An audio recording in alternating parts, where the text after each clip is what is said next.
আসসালামু আলাইকুম। আশা করি যে যেখানে আছেন ভালো আছেন, সুস্থ আছেন। আজকে আমি আপনাদেরকে তালের পিঠা বানিয়ে দেখাবো কিভাবে তালের পিঠা বানালে তিতা ভাবটা লাগবে না। তো আজকে আমি আপনাদেরকে দেখাবো। প্রথমে আমি এখানে একটি বাটি নিয়ে নিয়েছি, তারপর এখানে ছাঁকনি দিয়ে দিলাম। এখন আমি দিয়ে দিচ্ছি চালের গুঁড়া।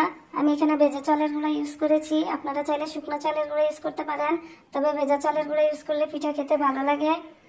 আমি এখানে 3 কাপ চালের গুঁড়া দিয়ে দিলাম। এখন আমি ছাঁকনিতে ছেলে নিচ্ছি। ছেলে নিলে কি হয়, পিঠাটা ভিতরে ফ্লাফি হয়, খেতে ভালো লাগে। তো আমার ছেলে নেওয়া শেষ, দেখতেই পাচ্ছেন। তো আমি এখানে চালের গুঁড়োটা এখন ভালো করে মিক্সড করে নিলাম স্প্যাচুলার সাহায্যে।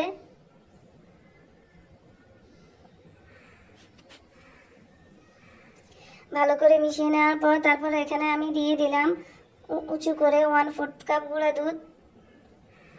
তারপর দিয়ে দিচ্ছি লবণ, দিয়ে দিচ্ছি ঘি। আমি এখানে 2 চামচ ঘি দিয়ে দিলাম। ঘি দিলে কি হয়, ফ্লেভারটা ভালো আসে, খেতে ভালো লাগে। এখন চালের গুঁড়া, ঘি, দুধ এবং লবণ ভালো করে মিশিয়ে নিচ্ছি।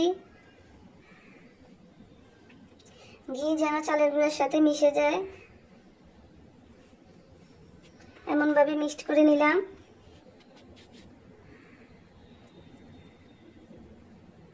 আমার মিশিয়ে নেওয়া শেষ। এখন আমি এখানে দিয়ে দিয়েছি 1/2 কাপ চিনি, তারপর দিয়ে দিচ্ছি তাল। আমি এখানে 2 কাপ তাল দিয়ে দিলাম, আপনাদের হয়তো বা কম বেশি লাগতে পারে। এখন স্প্যাচুলার মাধ্যমে ভালো করে মিশিয়ে নিচ্ছি।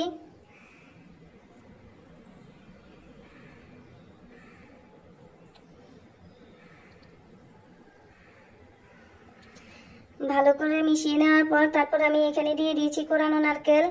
আমার এখানে একটা নারকেল লেগেছে। এখন ভালো করে মিশিয়ে নিয়ে নিলাম। আমি ডোটাকে 1 ঘন্টা রেস্টে দিয়ে দিলাম। 1 ঘন্টা রেস্টের পর তারপর আমি চুলায় ভাজতে চলে যাব। তো আমি ডুবো তেলে ভেজে নিচ্ছি। প্রথমে মিডিয়াম আছে পিঠাগুলো ভেজে নেবেন, তারপরে লো আছে ভাজবেন। লো আছে ভাজলে কি হয়, পিঠাটা ভিতরে প্লাপি হয় এবং উপরে ক্রাঞ্চি ভাব আসে। এভাবে আমি 1 পিঠের পিঠ ভেজে নিব। তো দেখতে পাচ্ছেন আমি নেড়ে চেড়ে দিলাম। এক পাশ হয়ে আসলে অপর পিঠ উল্টে দিবেন। তো আমার হয়ে আসছে পিঠা। আমি সাধারণত তালের পিঠা ঠান্ডা হলে খেতে ভালো লাগে, গরম হলে কি হয়, তালের পিঠা তিতা ভাব লাগে, খেতে ভালো লাগে না, ঠান্ডা হলে ভালো লাগে। তো দেখতেই পাচ্ছেন আমার একদম ফুলকো ফুলকো তালের পিঠা। কেমন হয়েছে জানাবেন, সবাই আমার পাশে থাকবেন। আল্লাহ হাফেজ।